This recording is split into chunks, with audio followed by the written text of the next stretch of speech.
बिस्मिल्लाहिर्रहमानिर्रहीम। अस्सलाम वालेकुम स्टूडेंट्स, क्या हाल हैं जी। अल्लाह से दुआ करता हूँ कि आप सब खैरियत से होंगे। स्टूडेंट्स, आज हम काउंटडाउन बुक 6 यूनिट नंबर 11 उसको हम डिस्कस करेंगे। यूनिट नंबर 11 की डेफिनेशन और यूनिट नंबर 11 की एक्सरसाइज को डिस्कस करेंगे। तो स्टूडेंट्स, सबसे पहले आपसे रिक्वेस्ट करूँगा कि अगर आपने मेरा चैनल सब्सक्राइब नहीं किया तो मेरे चैनल को सब्सक्राइब करें और साथ में बेल आइकन को प्रेस करें ताकि मेरी हर आने वाली वीडियो आप तक पहुंच सके। स्टूडेंट्स, अगर वीडियो अच्छी लगे तो उसे लाइक और शेयर ज़रूर किया करें। तो बढ़ते हैं अपने टॉपिक की तरफ। आज का हमारा टॉपिक है unit number 11, construction of a line segment. आज हमने लाइन सेगमेंट कैसे ड्रा करते हैं उसके बारे में डिस्कस करेंगे। सबसे पहले तो आप आ जाएं जी मैथ फ्लैश पे। कुछ हमने यहाँ पे चीज़ें डिस्कस करनी हैं ज्योमेट्री के हवाले से। ठीक है जी। ज्योमेट्री बॉक्स जो अक्सर आप यूज़ करते हैं उनमें कुछ इंस्ट्रूमेंट होते हैं, उनके नाम के बारे में और उनके काम के बारे में डिस्कस करेंगे। तब जाकर हम लाइन सेगमेंट को ड्रा करने की कोशिश करेंगे। ओके जी। तो सबसे पहली बात, which instrument is in geometry box has a curved edge. Curved edge किसकी होती है? प्रोटेक्टर की होती है। ओके जी। यानी कि जो हमारे पास प्रोटेक्टर होता है उसकी एज जो होती है वो क्या होती है? कर्व्ड होती है। अब कर्व्ड एज के बारे में आपको बता दूं थोड़ा सा यहीं पे कि हाफ सर्कल या सर्कल का कुछ हिस्सा जो होता है उसको हम कर्व्ड एज कहते हैं। ठीक है जी। आर्क कहते हैं। ओके जी। तो इसके बाद वो कहते हैं कि which instrument have a straight edge. जिसकी एक सीधी लाइन होती है उसको हम रूलर कहते हैं। इसके अलावा हमारे पास स्केयर भी होता है। इसके अलावा हमारे पास डिवाइडर भी होता है। ये सारी चीज़ें हम उनसे क्या कर सकते हैं? स्ट्रेट लाइन ड्रा कर सकते हैं। इसके बाद how many instrument in the geometry box. Geometry box में कितने इंस्ट्रूमेंट होते हैं? Are use to measure thing. चीज़ों की मेजर करने के लिए। हाउ कैन वी टेल, हम कैसे बता सकते हैं? तो इसमें मेन हमारे पास तो 5 होते हैं, फिर उनके आगे पेयर्स होते हैं। तो बढ़ते हैं जी आगे। वो कहता है कि जी जब आप किसी डिज़ाइनर को या किसी को कहते हैं हमें कोई स्केच बना कर दें तो वो बहुत से इंस्ट्रूमेंट यूज़ करता है। उन्हीं को हम कहते हैं ज्योमेट्री इंस्ट्रूमेंट। सबसे पहले ज्योमेट्री इंस्ट्रूमेंट में आते हैं। आज geometry box contain the following instrument. इनमें सबसे पहला रूलर आता है। ठीक है। इसके बाद हमारे पास प्रोटेक्टर आता है। इसके बाद हमारे पास डिवाइडर आता है। इसके बाद पेयर ऑफ कंपेसेस और सेट ऑफ स्केयर्स। ओके जी। सबसे पहले हम बात करेंगे रूलर की।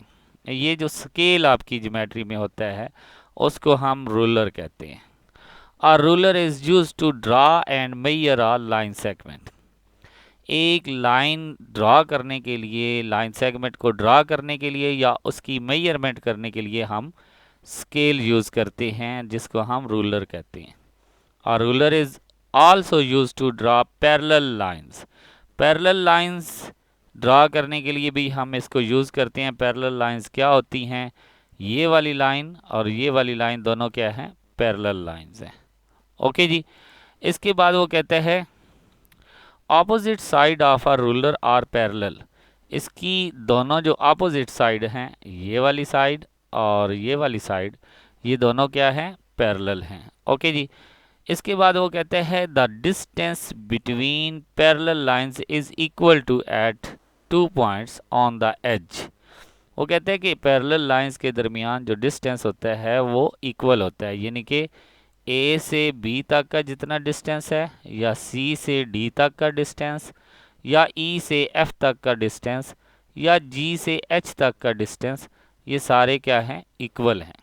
इसी वजह से तो ये पैरेलल लाइंस एक दूसरे को मीट नहीं करती, यानी कि एक दूसरे को कट नहीं करती, क्योंकि इनके दरमियान डिस्टेंस हमेशा इक्वल रहता है। किसी भी जगह पे चले जाएं और किसी भी पॉइंट पे चले जाएं तो वो डिस्टेंस क्या होगा? इक्वल होगा। ओके जी। तो इसके बाद वो कहते हैं just across each other edge shown in figure. ये नीचे उसने बता दिया है कि ये पैरेलल के दरमियान जो डिस्टेंस होता है वो क्या होता है? हमेशा इक्वल होता है। फिर हम अब बात करेंगे प्रोटेक्टर की। ये ज्योमेट्री बॉक्स में आपको नज़र आता है एक, इसको हम डी भी कहते हैं।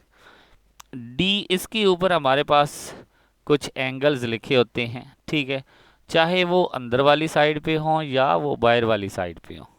जो अंदर वाली साइड होती है उसके लिए हम ज़ीरो इस साइड से यूज़ करते हैं, और जो बाहर वाली साइड होती है उसके लिए हम इस साइड से, लेफ़्ट साइड से ज़ीरो यूज़ करते हैं। ओके जी।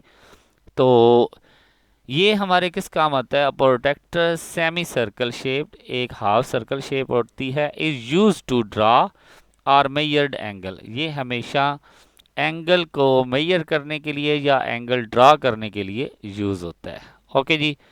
इसके बाद हमारे पास तीसरा आता है जी सेट स्क्वायर। सेट स्क्वायर्स क्या होते हैं? Pair of a set squares triangle shaped instrument. ये ट्रायंगल शेप के होते हैं। ये दोनों हमारे पास सेट स्क्वायर हैं। एक ये वाला सेट स्क्वायर है और एक यहाँ पे नीचे हमारे पास सेट स्क्वायर है। ओके जी। ये हमारे पास दोनों क्या होते हैं? सेट स्क्वायर होते हैं। वो कहते हैं कि are use to draw angle. ये एंगल के लिए भी यूज़ होते हैं। Parallel and perpendicular lines. ये पैरेलल और परपेंडिकुलर लाइंस दोनों के लिए यूज़ होते हैं। पैरेलल के लिए हमने पीछे पढ़ा कि स्केल भी यूज़ होता है। परपेंडिकुलर क्या होती हैं? फॉर एग्जांपल एक ये लाइन आ रही है, दूसरी हमने ऐसे लेनी है, तो ये दोनों क्या होंगी? परपेंडिकुलर होंगी। तो इनके लिए हम क्या यूज़ करते हैं? Set of squares. ये देखें, एक लाइन तो हम यहाँ से ड्रा कर लेंगे और एक लाइन यहाँ से ड्रा कर लेंगे, तो ये लाइन क्या हो जाएगी? परपेंडिकुलर हो जाएगी। इसके अलावा हम इससे पैरेलल लाइंस, ये पैरेलल लाइंस के लिए नीचे उन्होंने एग्जांपल दी हुई है। ये देखिए, दोनों को अगर हम इस तरह रखें, नीचे वाली लाइन एक लगाएं, ठीक है, ये एक लाइन लगाए, उसके ऊपर यहाँ पे हमने एक बार रखा और एक बार यहाँ पे रखा, तो ये जो बी सी है और ई एफ है, ये दोनों क्या हैं? पैरेलल हैं। इसी तरह ए बी जो है, ठीक है जी, और ई डी जो है, ये भी दोनों क्या हैं? पैरेलल हैं। ओके जी। तो ये हमारे पास लाइंस आ गई। ये पैरेलल लाइंस को ड्रा करने के लिए यूज़ होता है। इसके अलावा इनकी set squares A has these angle. जो सेट स्क्वायर ए है उसमें ये वाले एंगल होते हैं। एक उसकी साइड 30 की होती है, यहाँ पे आपको नज़र आ रही है, ये उन्होंने लिखा हुआ है, ये 30 की साइड होती है, ये 60 की साइड होती है, और यहाँ पे 90 का एंगल होता है। ओके जी। इसमें ये तीन एंगल होते हैं, 30, 60 एंड 90। जो हमारे पास सेट बी है, सेट स्क्वायर बी, उसमें आपने देखना है अच्छे से, इंस्ट्रूमेंट को देखें तो उसकी दो साइडें इक्वल होती हैं, ये वाली साइड, ठीक है जी। अगर ये साइडें इक्वल हों तो फिर यहाँ पे दोनों का एंगल क्या होगा? 45 डिग्री होगा। लेकिन यहाँ पे हमेशा क्या रहेगा? 90 डिग्री का एंगल रहेगा। ओके जी। तो यहाँ पे ये बात हुई कि ये किस किस के लिए यूज़ होते हैं। एक तो ए में एंगल कौन सा होता है? 30, 60 एंड 90। और दूसरे बी में कौन सा एंगल होता है? 45, 45 और 90। इसके अलावा हमने ये पढ़ा कि ये पैरेलल लाइंस ड्रा करने के लिए यूज़ होते हैं। ये हमारे पास परपेंडिकुलर लाइंस ड्रा करने के लिए यूज़ होते हैं। जैसे ये देखें, अगर हम यहाँ पे बात करें कि एक हमारे पास आ रही है जी बी सी, दूसरी लाइन हम सी ए लगा लेते हैं, तो ये क्या हो जाएगी? परपेंडिकुलर हो जाएगी। ये परपेंडिकुलर का साइन है, इसको हम इस तरह लिख सकते हैं। ये वाला साइन जो होता है इसको हम कहते हैं परपेंडिकुलर। ओके जी। यहाँ पे ये बात ख़त्म। अब हम आगे बढ़ते हैं। हमारे पास आता है कंपास। कंपास क्या होता है? आपने देखा होगा कि इस तरह का एक इंस्ट्रूमेंट आपके सामने ज्योमेट्री बॉक्स में आएगा, जिसमें एक हमारे पास एक साइड होती है जिसमें हम लेड पेंसिल को एडजस्ट करते हैं और दूसरी हमारे पास मेटल होती है, ठीक है जी। तो इसको हम कहते हैं कंपास।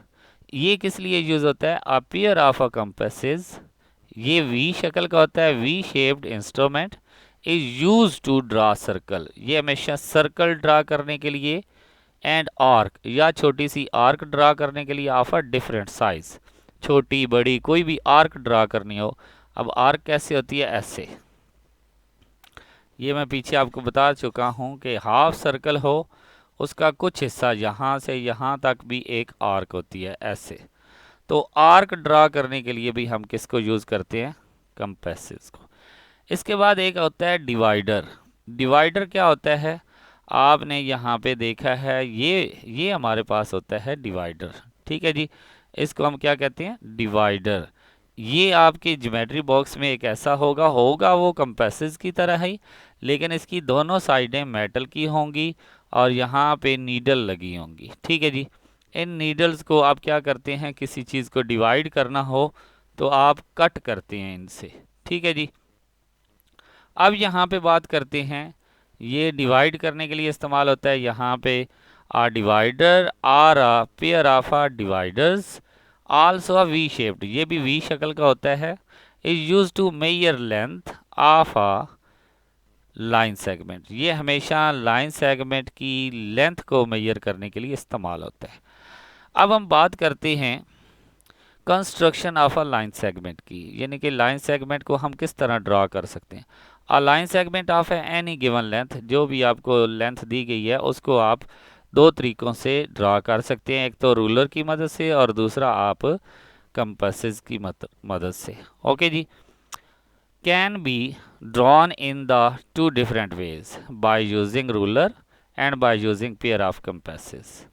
सबसे पहले step of a construction using ruler, ruler की मदद से अगर आप उसको ड्रा करना चाहते हैं तो फिर आप कैसे करेंगे, mark a point A on a sheet of a paper. ये फॉर एग्जांपल आपने पॉइंट ए मार्क कर लिया यहाँ पे। ठीक है जी, ये पॉइंट ए मार्क कर लिया। ठीक है, यहाँ पे आपने ए लिख दिया। अब आपने क्या करना है, प्लेस अ रूलर। अब उसके साथ रूलर को इस तरह रखें, सेंटीमीटर साइड आप, जिसमें सेंटीमीटर साइड जो है वो आपकी ए की तरफ हो, विद द ज़ीरो मार्क, जहाँ पे ज़ीरो है, ऑफ द रूलर, रूलर का coinciding with the point A. उसको आपने ज़ीरो को बिल्कुल ए पॉइंट के नीचे रखना है। ये देखें ना, ये ज़ीरो है, ये अब ए पॉइंट के बिल्कुल नीचे आ रहा है। ठीक है जी, अब आपने जितनी भी लाइन ड्रा करनी है, आपने कितनी लाइन ड्रा करनी थी, 4.6। तो आप चलते जाएं, ये आ जाएगा आपके पास 4 सेंटीमीटर। इसके आगे आपने 6 स्मॉल लाइनें जो हैं वो काउंट करनी है, तो यहाँ पे आ जाएगा। यहाँ पे आप बी पॉइंट दे दें और इन ए और बी को मिला दें, तो ये आपका क्या बन जाएगा, 4.6। ओके जी, ये 4.6 आपने ड्रा कर ली लाइन। ये तो बाय यूजिंग क्या था, रूलर था। अब आप क्या करेंगे, बाय यूजिंग कंपासेस। आपने क्या करना है, आपने अपने कंपासेस में लेड पेंसिल को एडजस्ट करना है, दोनों की हाइट इक्वल होनी चाहिए। ठीक है, तो मार्क पॉइंट ए, एक आपने ए पॉइंट मार्क कर लेना है ऑन अ शीट पेपर के ऊपर। ड्रा अ रे, आपने एक रे ड्रा कर लेनी है, वो मैं आपको दिखाता हूँ आपने कैसे ड्रा करनी है।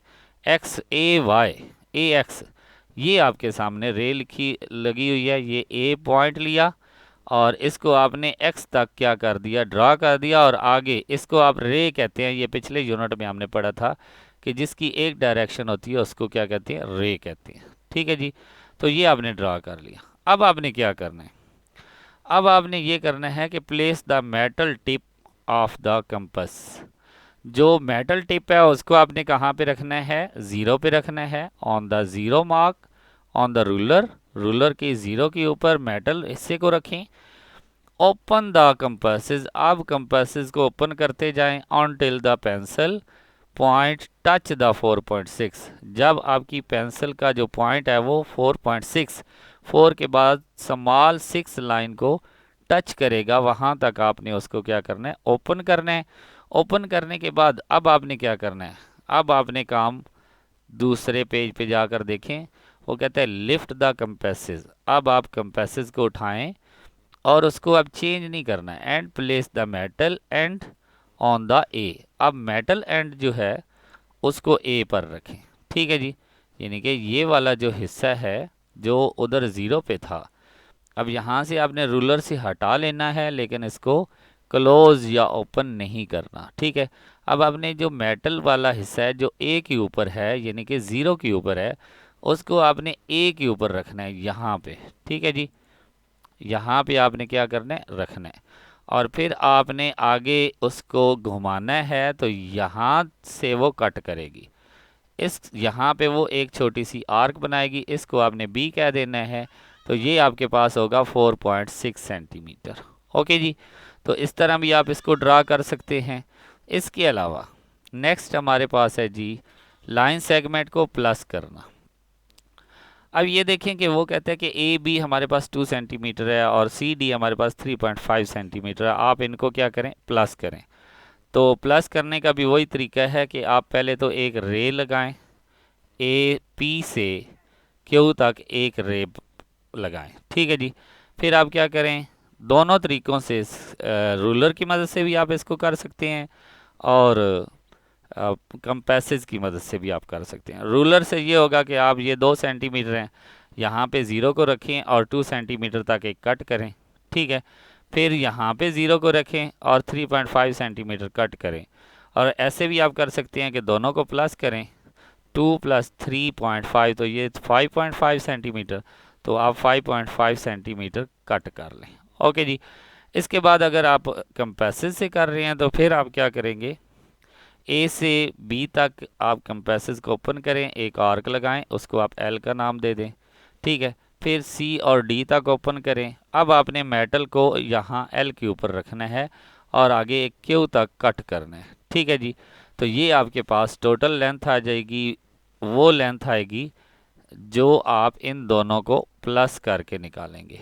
ओके जी, ये तो हमारे पास था एडिशन का रूल, ठीक है। इसी तरह आप एक और लाइन सेगमेंट जो है वो डिफरेंस का निकाल सकते हैं कि ये आपके पास है जी ए बी आपके पास एक 7.5 है, इसमें से आपने सी डी यानी कि 4.2 कट करना है। तो पहले आप ये बड़ी लाइन ड्रा करेंगे, ठीक है, इसमें से यहाँ तक कट कर लेंगे तो ये हमारे पास क्या रह जाएगा, इसका डिफरेंस रह जाएगा। ओके जी, इसके बाद हमारे पास आ जाती है जी एक्सरसाइज।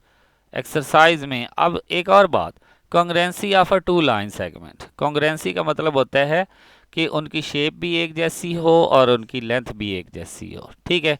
और ये देखना होता है कि कौन सी बड़ी है। अब यहाँ पे देखें सबसे बड़ी ए बी है, उसके बाद अगर देखें तो पी क्यू लग रही है, उसके बाद जी एच आर एस है, फिर उससे जी एच है, फिर हमारे पास सी डी है और फिर हमारे पास ई एफ है। ओके जी, तो क्वेश्चन की तरफ आते हैं। हमारे पास 11A एक्सरसाइज है, take a pair of a divider, press the pointed end on a sheet of a paper,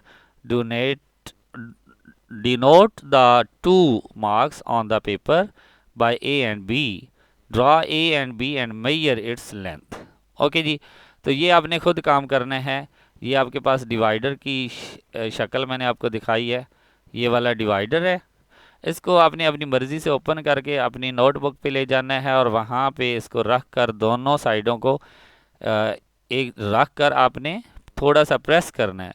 press करेंगे तो आपके जो पेज है उसके ऊपर 2 पॉइंट्स बन जाएंगे। उन पॉइंट्स को आपने नाम दे देना है ए और बी और फिर उन दोनों को मिलाकर उनकी मेजरमेंट कर लेनी है। मैंने यहाँ पे रखा था तो ये इनको इसने क्या किया, टच किया और एक को नाम दे दिया ए और एक को बी।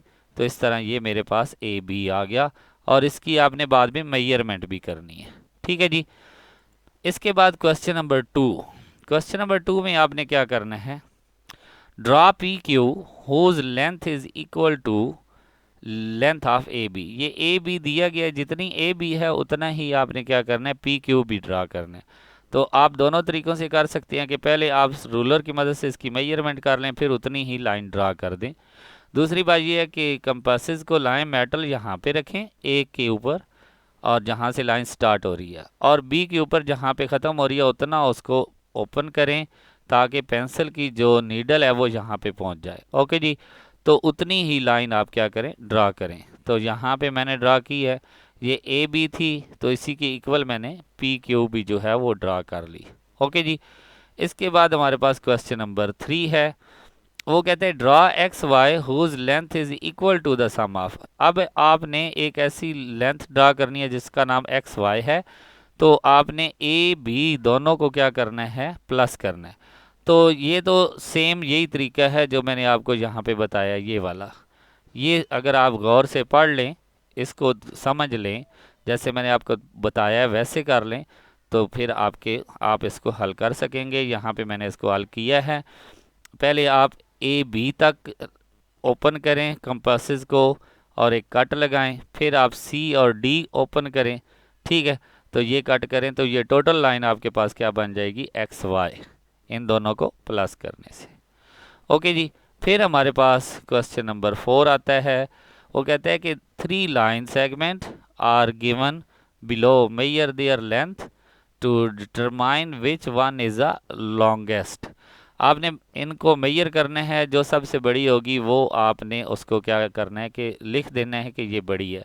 तो मैंने मेजर किया है, ये जी एच जो है ये सबसे बड़ी है, तो इसका मैंने यहाँ पे भी आंसर लिखा है जी एच।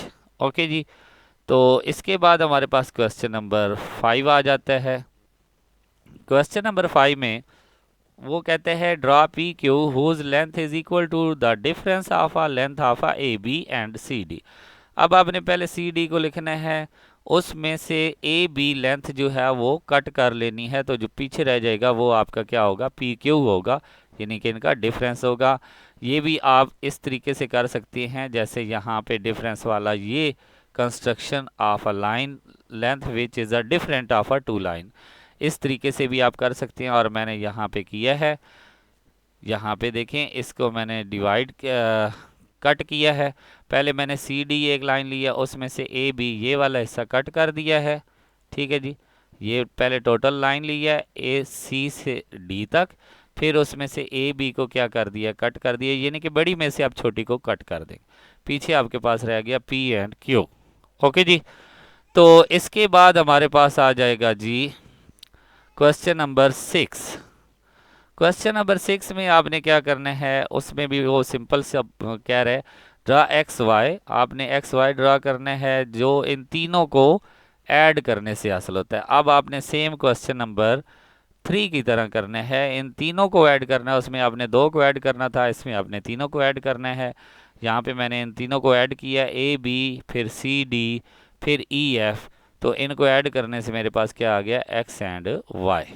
ओके जी, इसके बाद हमारे पास आ जाता है जी बाइसेक्टिंग और लाइन सेगमेंट। बाइसेक्टिंग का मतलब होता है कि किसी लाइन सेगमेंट को 2 इक्वल पार्ट्स में डिवाइड करना। ठीक है जी, तो फॉर एग्जांपल ये ए बी है, फॉर एग्जांपल 6, तो अब ए एम और बी एम जो है वो 3 सेंटीमीटर होगा। ठीक है, इसको कहते हैं बाइसेक्टिंग।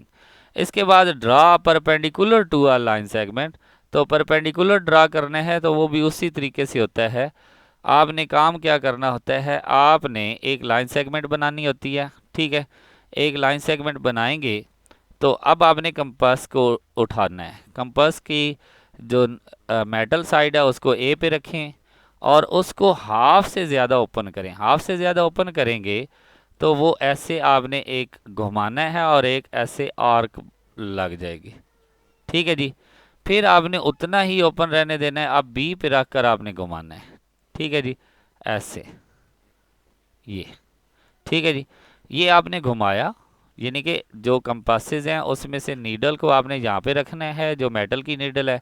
पेंसिल को हाफ से ज़्यादा ओपन करना है। आप यहाँ तक भी ओपन कर सकते हैं, लेकिन जितना करीब करेंगे उतना जल्दी आपको आंसर मिलेगा। ठीक है, तो हाफ से थोड़ा आगे जाएं और फिर उसको घुमाएं। घुमाएंगे तो एक आर्क बनेगी ऐसे। ठीक है, अब उतना ही ओपन रहने दें, बी पे चले जाएं, बी पे जाकर फिर उसको घुमाएं तो एक ये आर्क बन जाएगी। ठीक है, इसमें से ये वाला जो पॉइंट है ये वाला, ठीक है जी, मैं कलर चेंज करके आपको दिखा देता हूं। इस पॉइंट को, इस पॉइंट को, ठीक है जी, इन दोनों पॉइंट्स को क्या करें, स्केल की मदद से मिला दें ऐसे।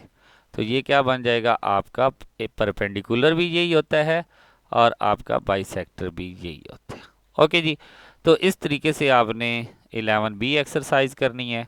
यहाँ पे देखें, draw a line segment of length 4.8 centimetre. 4.8 centimetre की एक लाइन सेगमेंट ड्रा करें, फिर उसका क्या करें जी, रूलर की मदद से या और कंपासेस की मदद से आपने क्या करना है, उसको क्या करना है, बाइसेक्ट करना है और उसका हर एक पार्ट ड्रा चेक करना है। तो ये मैंने सबसे पहले ए बी एक लाइन सेगमेंट बनाई। ठीक है, यहाँ ए से लेकर बी तक ये मेरे पास थी 4.8 सेंटीमीटर। फिर मैंने क्या किया, हाफ से ज़्यादा आर्क को ओपन किया यानी कि कंपासेस को, तो इस तरह घुमाया।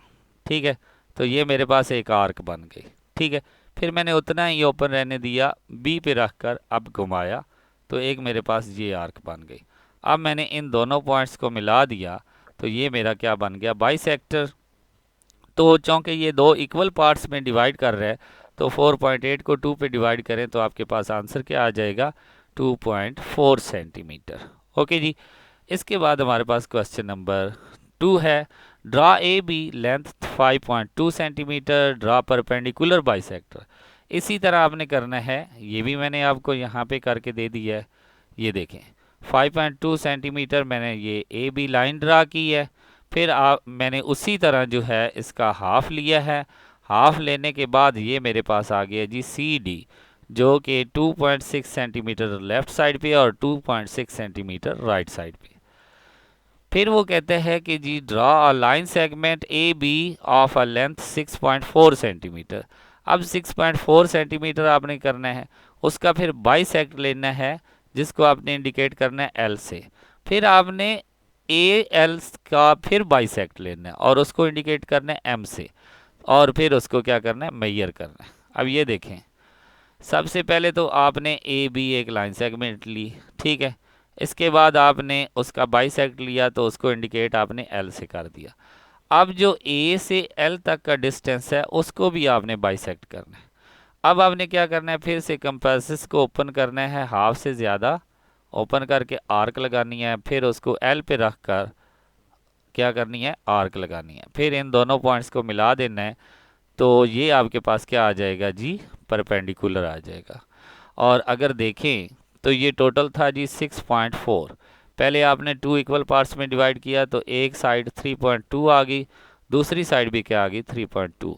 अब आपने 3.2 को 2 पे डिवाइड किया, तो आपकी एक साइड जो है ये भी 1.6 आ गई और ये भी 1.6। ओके जी। तो ये हमारे पास एक्सरसाइज थी 11A और 11B, और ये ख़त्म हुई। अब हम आते हैं जी MCQs की तरफ। तो MCQs में वो कहते हैं select the correct answer from the given option.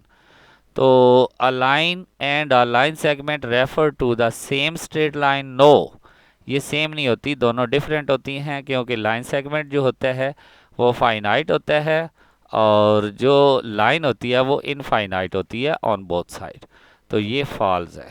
इसमें ना तो हम कह सकते हैं कि ये ट्रू है, ना सम टाइम कह सकते हैं, ना डिपेंड ऑन द मेजरमेंट। ठीक है जी। इसके बाद a line segment may be longer than a line, no, ये कभी भी जो है वो लाइन से लॉन्गर नहीं होता बल्कि शॉर्टर होता है, क्योंकि लाइन जो है वो दोनों साइडों पे क्या होती है, बढ़ती रहती है। इसके बाद वो कहते हैं कि इन द गिवन फिगर, एक जो फिगर दी हुई है इसमें से यहाँ से देखें कि स्टेटमेंट कौन सी ट्रू है। एल एम जो है वो लेस देन है पी क्यू से, ये एल और यहाँ पे एम, ये वाली पूरी लाइन जो है ये वाली यहाँ तक, वो पी क्यू से छोटी है, नो, ये तो बड़ी आ रही है। ठीक है, अब बी ऑप्शन पे आ जाएं। एल एम जो है वो ग्रेटर है पी क्यू से, जहरी सी बात है, ये पूरी लाइन जो है ये इस छोटे वाले हिस्से से क्या है, बड़ी है। तो ये हमारा ऑप्शन जो है ये ठीक हुआ, बी ऑप्शन। ओके जी। इसके बाद वो कहते हैं कि which of the given angles can not be draw bye a pair of a set square. तो सेट स्क्वायर के हमने एंगल पर डिस्कस किए थे, 3 है, 60 है, 30 है, 60 है, 90 है और 45 है। तो इनमें 60 भी ड्रा कर सकते हैं, 45 भी ड्रा कर सकते हैं, 30 भी ड्रा कर सकते हैं, लेकिन 15 ड्रा नहीं कर सकते, तो इसका ऑप्शन डी आएगा। इसके बाद वो कहते हैं कि protractor is use to measured. Protractor को किस लिए यूज़ करते हैं, आर्क के लिए, स्ट्रेट लाइन के लिए, एंगल के लिए। तो हम सिर्फ एंगल के लिए यूज़ करते हैं, क्योंकि एंगल के ज़रिए जो है प्रोटेक्टर के ज़रिए हम एंगल देख सकते हैं कि ये कितना है। ओके स्टूडेंट्स, इसी के साथ हमारा यूनिट नंबर 11 ख़त्म हुआ। आई होप कि आपको इसकी समझ आ गई होगी। अगर कहीं से समझ ना आई हो तो आप मुझे मैसेज करके पूछ सकते हैं, मैं आपको गाइड कर सकता हूं। तो स्टूडेंट्स, ये जितनी भी इंस्ट्रक्शन लिखी हुई हैं इनको आप एक बार ज़रूर पढ़ें और इनको समझें, ताकि आपको ज्योमेट्री के बारे में कुछ चीज़ों का पता चल जाए और आपको पता हो कि ज्योमेट्री बॉक्स में जो इंस्ट्रूमेंट होते हैं उनके नाम क्या हैं और उनको उनसे हम कौन कौन सा काम ले सकते हैं। ओके स्टूडेंट्स, इंशाल्लाह नेक्स्ट लेक्चर में यूनिट नंबर 12 करेंगे। तब तक के लिए इजाज़त दें। अल्लाह हाफिज़।